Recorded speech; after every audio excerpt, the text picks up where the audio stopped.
We have the largest collection of presidential letters written to any Jewish synagogue in America.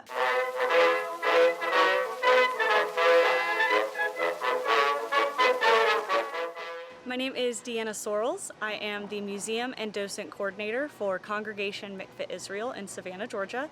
We are the third oldest Jewish congregation in America, with our settlers arriving in 1733, the same year that James Oglethorpe founded Georgia as a colony. Congregation Mickve Israel today is the only neo-Gothic style synagogue in America. This means it looks like a church. It has the columns, it has the stained glass windows, but it was not a church. It was built by the Jewish congregation as a Jewish synagogue. The reason that it is neo-Gothic and looks like a church is because that was the style of the time.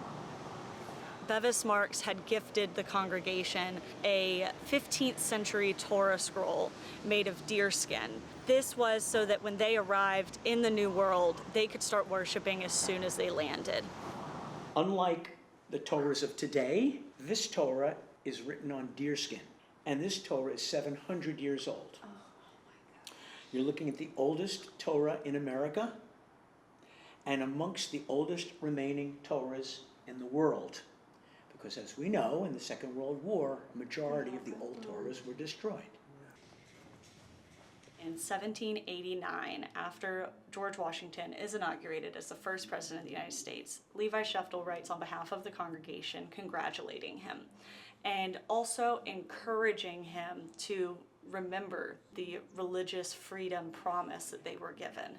In that same year, George Washington writes the congregation back. This is a copy of that letter. President George Washington dispels any of those doubts and encouraging the Hebrew congregation to continue to grow and to flourish under this new nation.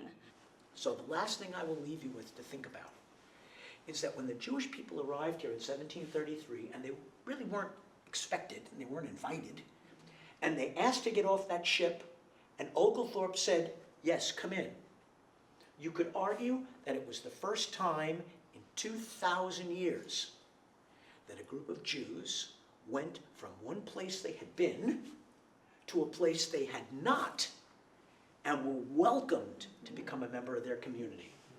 And of all places for that to happen is our little town of Savannah, which is why we're really so proud to share it with you. So that's the end of my